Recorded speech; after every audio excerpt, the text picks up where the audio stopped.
Hey TV fans, Board now back with you. On this video I'm going to be talking about the West Wing Season 1 Episode 5. The episode is called The Crackpots, and these women, it originally aired on the 20th of October 1999. It's directed by Anthony Drazan and it's written by Aaron Sorkin. In the Nelson rating it's got 12.41, so a little bit up from last week's episode, and it holds an average on IMDb of 8.5 for the rating. So this is the big block of cheese episode. It's nicknamed Crackpot J by Josh. So the staffers meet with representatives of multiple organisations, kind of more niche-odder ones than they would normally. A bit more of a filler episode, a little bit more of a setting the table for other things episode. But as far as those episodes go, I think it's pretty solid and pretty good. So the basketball opening of this episode is one of my favourite of like the early openings. It once again gets to show how this is a very different kind of group. This is the kind of White House team who do socialise and kick back in like leisure activities. It's quite competitive. Pachin, Bartlett and Toby, I am the superior athlete, the president says at one point. And I just love the lengths he goes into. He brings in a secret weapon, which is a professional basketball player. He was in the Final Four, as Toby screens at one point, just like the time he used Steffi Graf to help him at tennis. Toby sees the odds against him. He brings in the new guy, Charlie. And this is quite a big, these next two episodes, quite big episodes in initiating Charlie into the group as well. So Josh ribs Donna about her dating life. He seemingly doesn't care. We'll keep track of that. That's interesting. Leo does his ham sandwich Andrew Jackson story, which is to do with this whole block of cheese day thing. I'll say this, if ever there was an episode where Mandy was a contender for MVP of the episode, it probably is this one, because she definitely has some great moments in it. In like a practice press briefings for the president for some important ones coming up.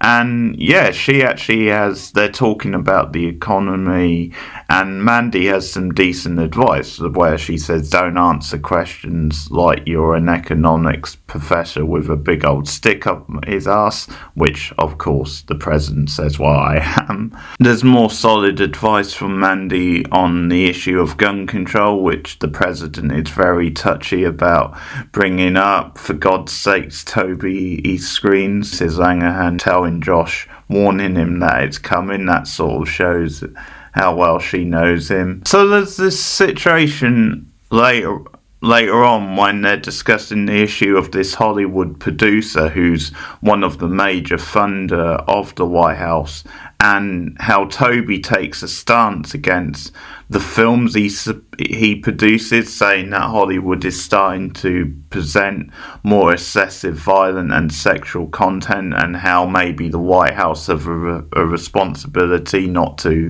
fund that, not to support that.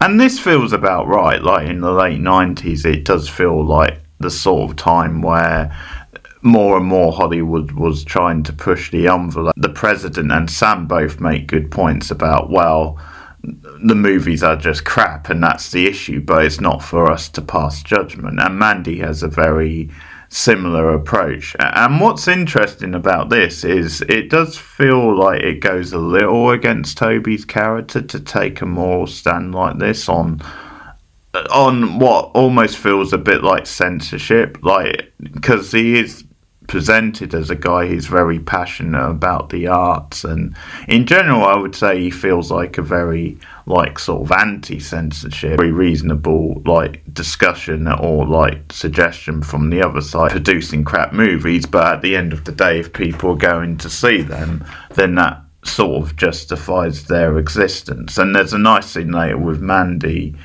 because she lets slip without realising then this Hollywood producer was approached by the White House, by Bartlett and Leo for Toby's job originally, because we find out that Toby worked in Hollywood at the time, and that in the end he only got his job as communication officer because this other guy turned the offer down.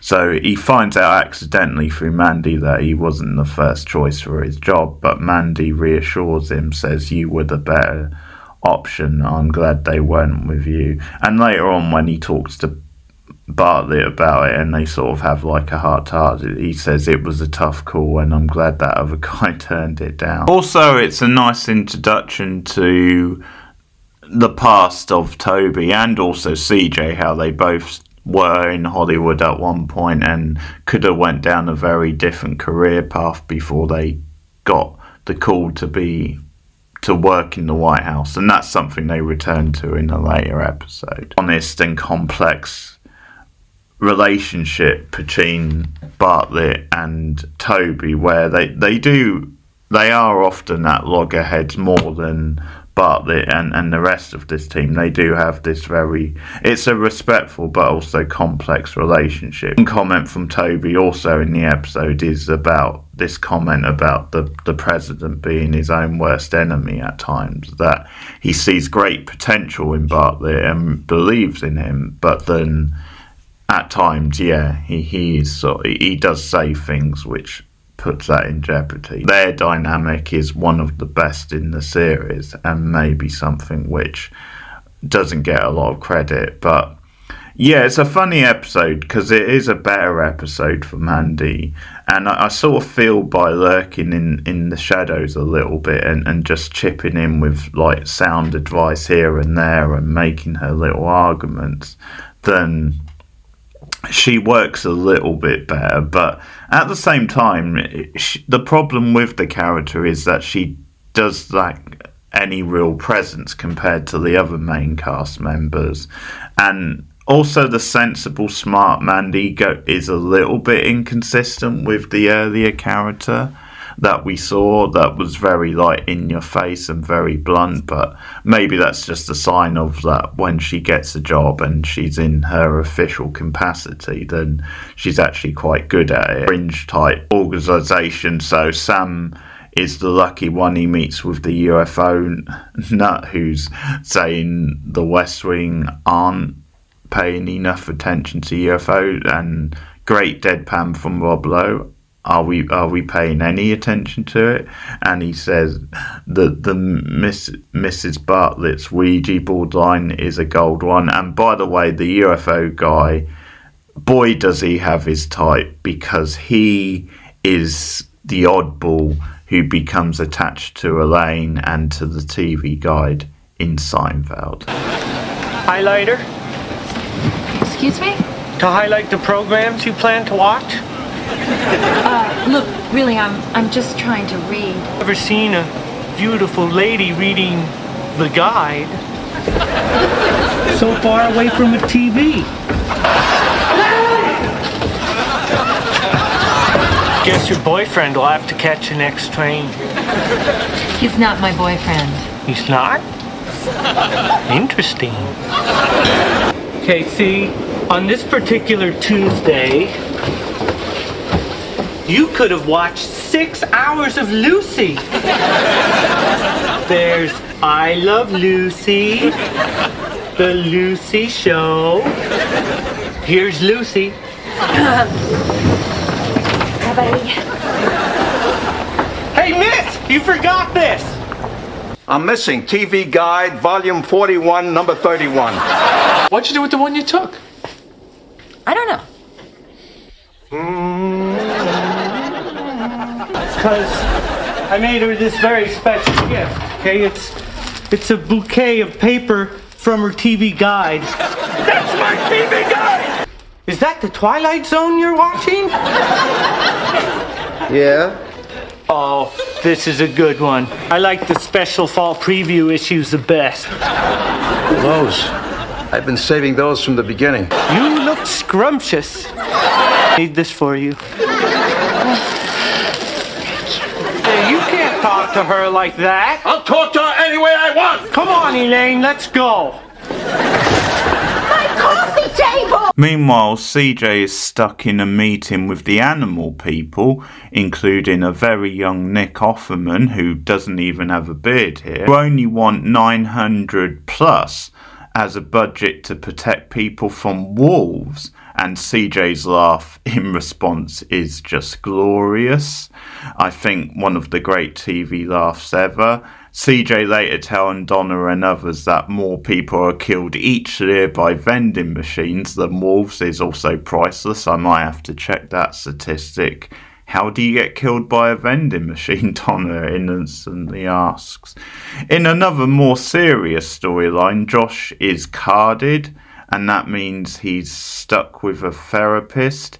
And again, it feels like quite a natural way to reveal a side to Josh that we haven't heard of, and that is that he lost his sister in the past, and this is maybe why he was quite sensitive to Charlie's loss. But it says he's given an exemption if the atomic bomb goes off, because they're talking about that in the episode, the prospect of it maybe going off in future.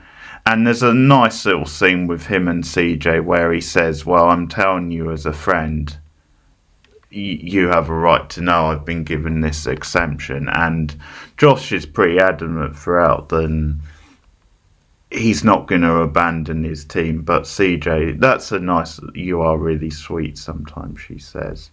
And Josh later tells Jed and Leo, if it happens, I want to be there with him. This is also the debut of a young Elizabeth Moss on the show, so this was a very early role for her, long before some of her other big TV roles such as Mad Men and The Handmaid's Tale. She plays the youngest daughter, Zoe. This is her debut, and she is about to start Georgetown, and we get the first meeting of her and Charlie as well, which is significant. Nice gathering of the staff, get together to celebrate Zoe going off to college. Bartlett does one of his special recipes.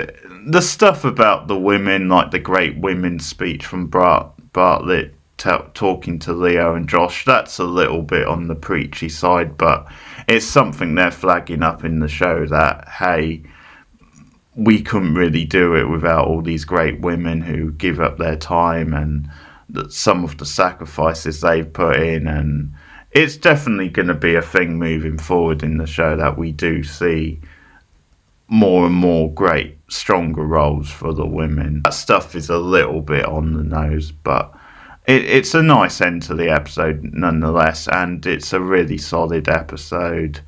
I'll give this one 7 out of 10. And my MVP is Toby.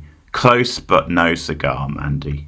So thanks for listening. Let me know your thoughts on this episode and The West Wing Season 1 in general. I will return soon with more West Wing. But keep watching TV, guys.